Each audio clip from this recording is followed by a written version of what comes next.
A U.S. executive order issued today will impose sanctions on foreign actors following a determination that there's been an attempt at election meddling. The executive order covers both hacking and propaganda. British Airways may receive a heavy fine under GDPR for its recent breach. The EU passes controversial copyright legislation. Russia says the accused Novichok hitmen didn't do nothing. And watch out for Olivia on WhatsApp. She's not what she at first seems to be.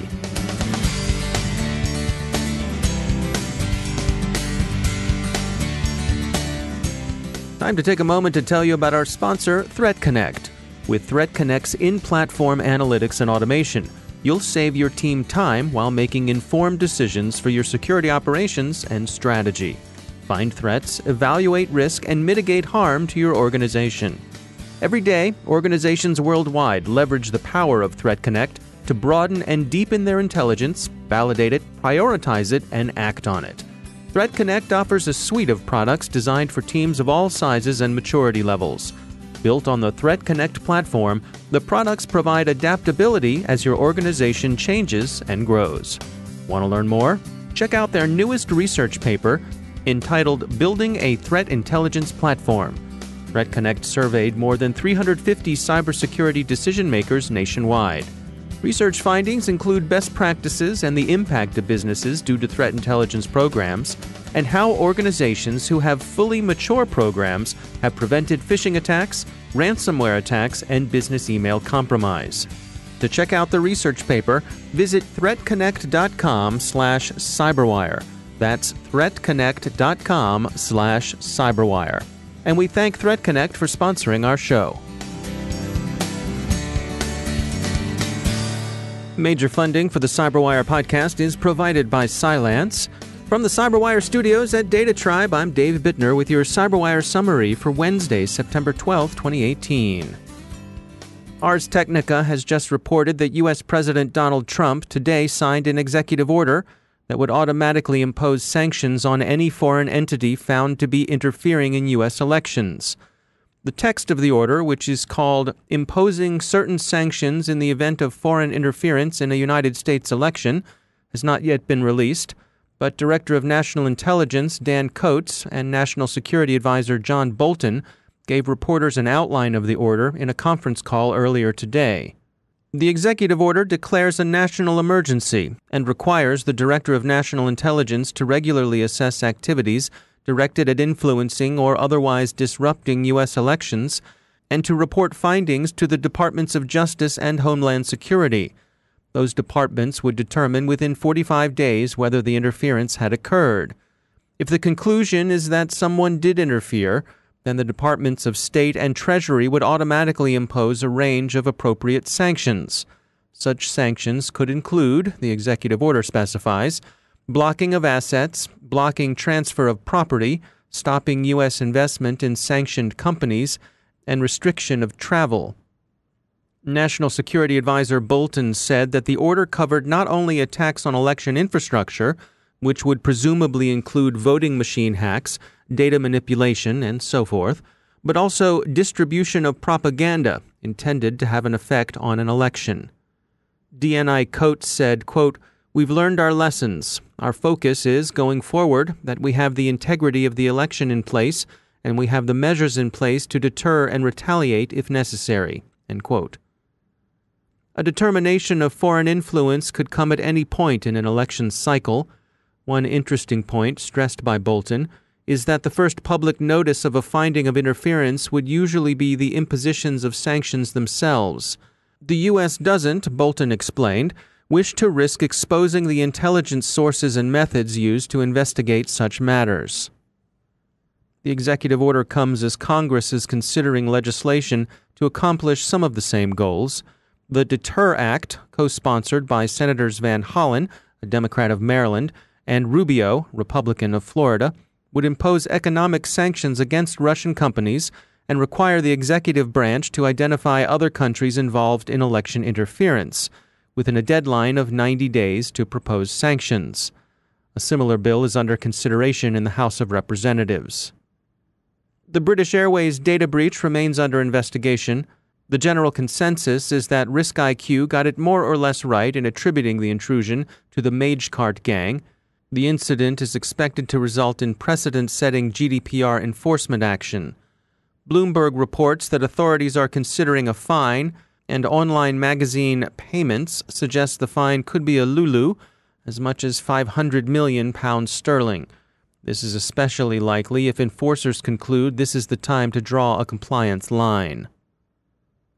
In yesterday's Patch Tuesday, Microsoft addressed 61 vulnerabilities, at least 3 of which are under active exploitation in the wild. Security firm Ivanti emailed us to point out, among other things, that one of the fixes from Redmond addresses CVE 2018-8440, the privilege escalation vulnerability in Windows Advanced Local Procedure Call that the depressed and frustrated researcher Sandbox Escaper dumped on Twitter recently. Avante suggests you not delay in applying this patch. It's out, about, and being actively exploited. Adobe also patched, issuing a new version of its Flash Player, and SAP has fixed 14 bugs in its products as well. Microsoft Office 365 is among the most widely used cloud services in the world, which of course makes it a prime target for attack.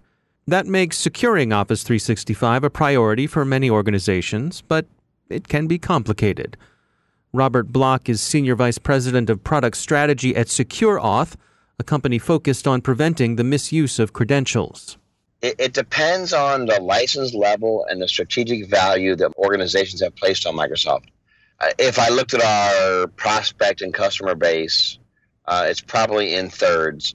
A third of them own the very basics of Microsoft. They still want to use O365. A third of them use the mid-tier, which provides them real rich business functionality and basic security. And a third of them live in the E5, that's Microsoft licensing terms, the largest license you could have, where you have the enterprise of business and the enterprise of security. They treat Microsoft very strategically. So we still see our demographic as third. And so what are the challenges to each of those groups? I mean, I suppose one thing must be perception. People feel like they have Office 365, but as you lay out here, that might not mean the same thing. Oh, it absolutely does not. In fact, Microsoft O365 by itself as a business optimization platform, while fantastic in certain rights, comes with little security on its own. So the first thing you have to do as a customer is break down what do you own, what do you want to own, and what is best practice or what fits your needs to own. The minimal adopters, they are still trying to figure out, okay, so yes, I'm going to use O365 for email, and I'm going to use it maybe for SharePoint or other online services, but I did not buy any security. So how do I yet now secure? Do I up-level and license with Microsoft, or do I seek best of breed third-party integrations?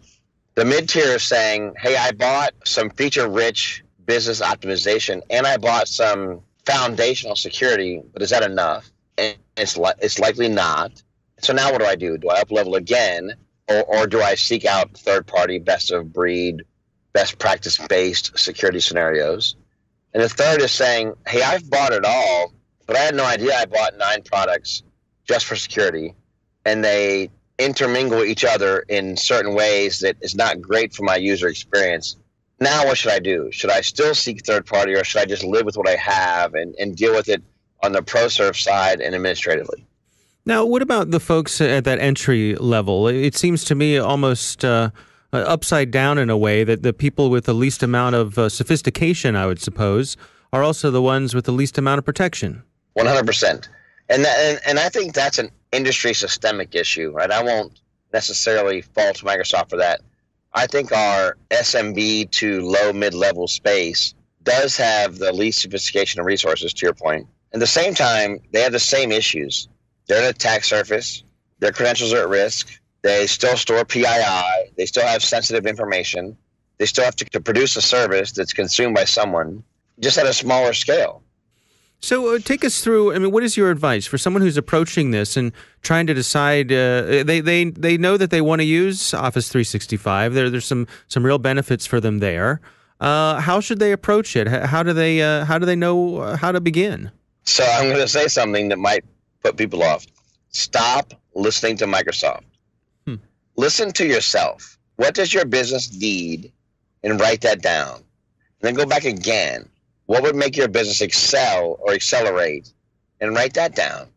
And pay no mind to what you get in a license level, or pay no mind to what you get from a third party, or pay no mind to what you get for an up-level subscription by Microsoft. And just look at you.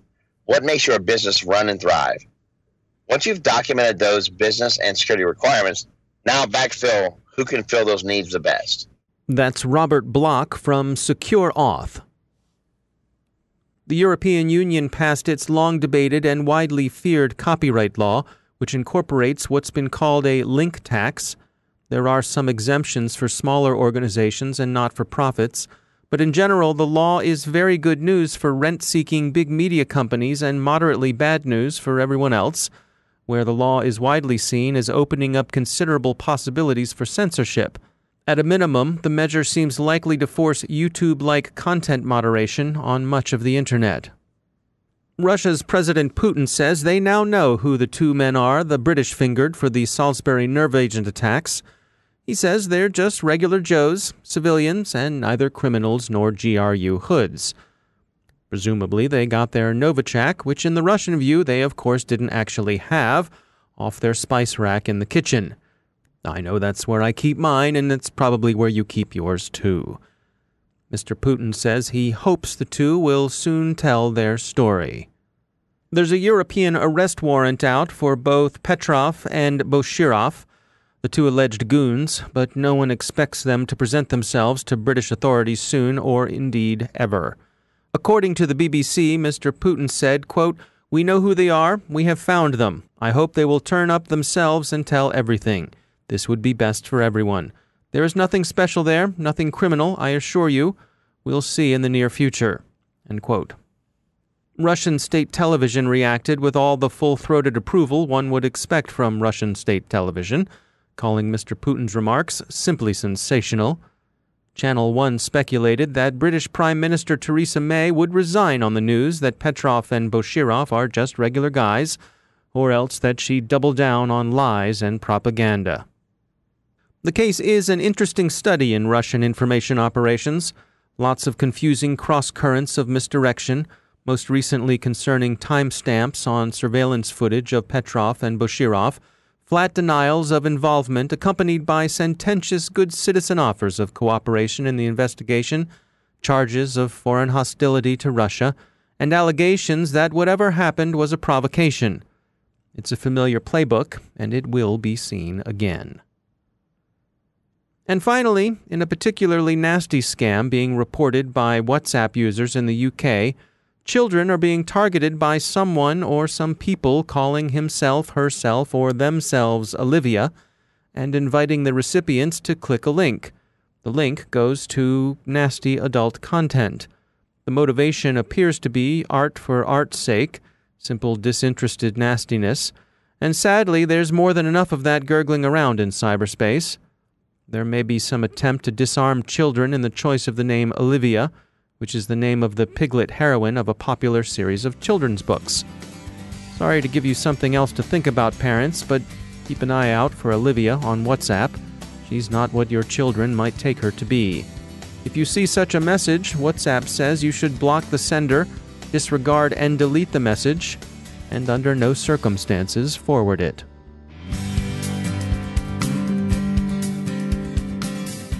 And now a bit about our sponsors at VMware. Their trust network for Workspace ONE can help you secure your enterprise with tested best practices.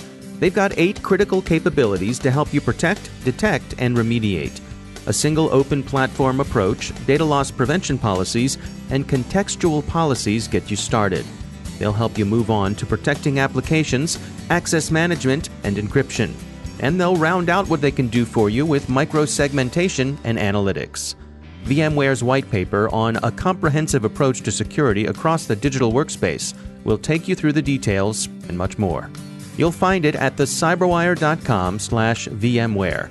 See what Workspace ONE can do for your enterprise security.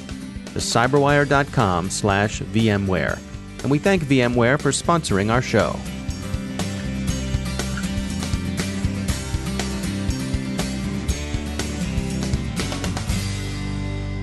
And joining me once again is Jonathan Katz. He's a professor of computer science at the University of Maryland and also director of the Maryland Cybersecurity Center. Jonathan, welcome back. You sent along an interesting write-up here from a gentleman from the MIT Media Lab, and this has to do with both responsible disclosure when it comes to cryptocurrency, but also a pretty serious bug that he found. Bring us up to date here. What's going on? This was actually a pretty interesting story, like you said, and also kind of a scary one, because what it showed is that even a very simple flaw in one of these cryptocurrency algorithms could have pretty devastating effects. What happened in this case is that the person at the MIT Media Lab found a relatively small but important bug in Bitcoin Cash. And like I said, it was a bug that was very small and that people hadn't noticed up to that point. But it could have had a devastating consequence because it would have had the effect of having some people in the network validate certain transactions while other people in the network did not validate them. Mm-hmm. And of course, for a blockchain, this is really problematic because that leads to a fork in the underlying blockchain where half the network has one view of the system and the other half has a completely different view of the system. And that's not supposed to happen. Yeah, so potentially a catastrophic bug. But then he also had some second thoughts about reporting it. Yeah, he was actually a little worried that because he realized that somebody could take advantage of this bug to actually spend more money within the system than what they actually had. They could effectively do a double spend attack. And he was worried that by publicly reporting the bug, if somebody then went ahead and actually exploited the bug and carried out the attack, then either he would be suspected as being the one carrying out the attack, or he would be blamed for disclosing the bug and then allowing people to take advantage of it. So he went through a number of steps, actually, to report the bug, but in an anonymous fashion, so that he wouldn't be blamed afterward in case anything went wrong. Yeah, he was actually concerned for his safety, which is something I hadn't really considered, but I think it's probably good thinking.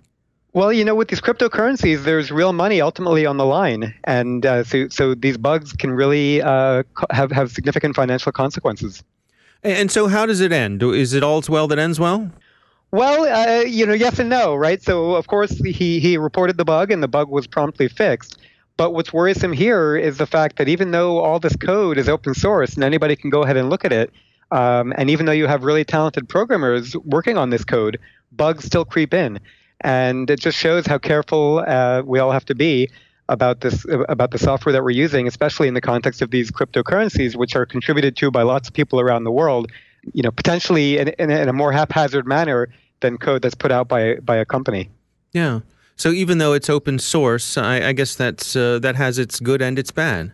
Yeah, there's sort of a running debate about whether open source software is inherently more or less secure. And in principle, it should be more secure because you have quote unquote, the eyes of the world looking at it. And so if any bug is introduced, anybody should be able to find it. The flip side of that is that very few people actually have any incentive to look at it. So it's not like you're being paid to look at the code as part of your job, for example.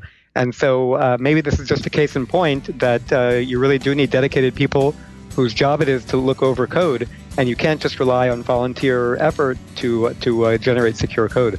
Yeah. All right. Well, it's an interesting story for sure. As always, Jonathan Katz, thanks for joining us. And that's the Cyberwire. Thanks to all of our sponsors for making the Cyberwire possible, especially to our sustaining sponsor, Cylance. To find out how Cylance can help protect you using artificial intelligence, visit Cylance.com. And Cylance is not just a sponsor, we actually use their products to help protect our systems here at the Cyberwire. And thanks to our supporting sponsor, VMware, creators of Workspace ONE Intelligence. Learn more at vmware.com. The Cyberwire podcast is proudly produced in Maryland out of the startup studios of Data Tribe, where they're co-building the next generation of cybersecurity teams and technology. Our Cyberwire editor is John Petrick, social media editor Jennifer Iben, technical editor Chris Russell, executive editor Peter Kilpie, and I'm Dave Bittner. Thanks for listening.